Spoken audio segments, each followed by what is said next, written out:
কাঁঠাল গাছ দেখা যাচ্ছে, যে কাঁঠাল গাছের জরাজীর্ণ অবস্থা, অনেক বয়স্ক, এটাকে কাঁঠাল ধরে না।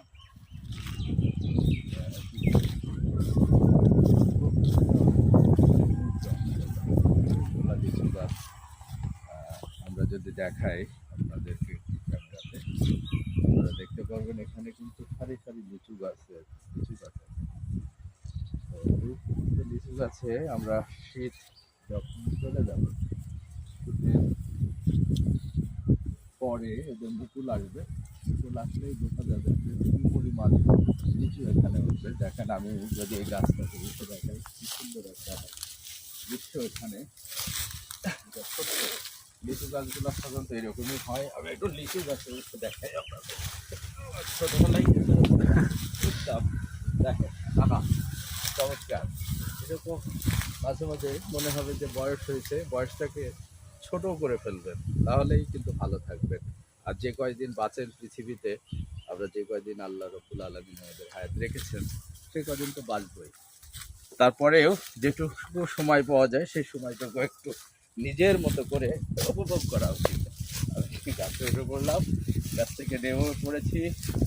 এখানে দেখতে পাচ্ছেন অনেকগুলা লিচু গাছ। লিচু গাছ দেখে কিন্তু আমার ছোটবেলায় আমরা যখন বন্ধুরা মিলে এরকম খেলাধুলা করতাম, এরকম গাছের মধ্যে উঠে পড়তাম, তখন এটা পুরা, এবং ঠিক পাশে একটা চমৎকার পুকুর আছে। আমি যদি দেখাই আপনাদের, পুকুরের পাড় ভেঙে গেছে, ভাঙতে ভাঙতে পুকুরটা অনেক বড় হয়ে গেছে। এই পাশটা আপনার ক্যামেরাতে দেখতেই পাচ্ছেন যে একেবারে, আর আজকে বাতাসের পরিমাণটা একটু বেশি, আমি আগেই বলেছি। সেই বাতাসের সাথে আমি যদি আপনাদেরকে আরও একটু দেখাই, খেজুর, এই এলাকাতে কিন্তু প্রচুর খেজুর গাছ হয়, এবং এখানে খেজুরের গুড়ও কিন্তু ভালো হয়। বিশেষ করে রাজশাহীর মিরগঞ্জ এলাকাতে ছোট খেজুর গাছ, এগুলো বড় হবে, এখানে এই গাছ থেকে আমরা রস পাবো। এবার এখানে কিছু খেজুর গাছ আছে বড়, কিন্তু এবার মনে হচ্ছে এরা কাটে নাই। রসের জন্য খেজুর গাছে কাটতে হয়, সেটা কাটে না। অনেক বয়সও হয়ে গেছে গাছগুলা, মরেও গেছে। তো আর এতই ঠান্ডা যে কথা বলবো, কথা জড়িয়ে দেখতেই পাচ্ছেন। এদিকে যদি একটু ক্যামেরা ধরানো হয়, দেখেন বাতাসে গাছের পাতা যেভাবে ঝড়, মানে ঝড়ো হাওয়া হয়ে যাচ্ছে, প্রচণ্ড বাতাস আছে।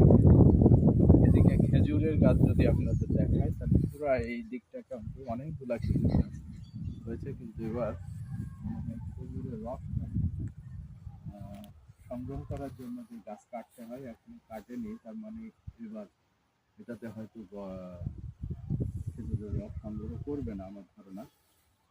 তো আমি আবারও প্রকৃতির সাথে আমি বলি, সময় পেলে প্রকৃতির সাথে একাত্মতা ঘোষণা করুন, প্রকৃতির মতো নির্ভে যান। কেউ আর নাই, আপনার করতে হয়, প্রকৃতি একমাত্র বন্ধু হতে পারে। প্রকৃতির সাথে মিশে থাকুন, প্রকৃতিকে ভালোবাসুন, সময় অসময়ে যখনই সময় পান প্রকৃতির সাথে একটু মিতালি করবেন, দেখবেন আপনার মন অনেকটাই ভালো হয়ে যাবে। আজ এ পর্যন্তই। সবাইকে সবার সুস্বাস্থ্য মঙ্গল কামনা করে বিদায় নিচ্ছি। আসসালামু আলাইকুম।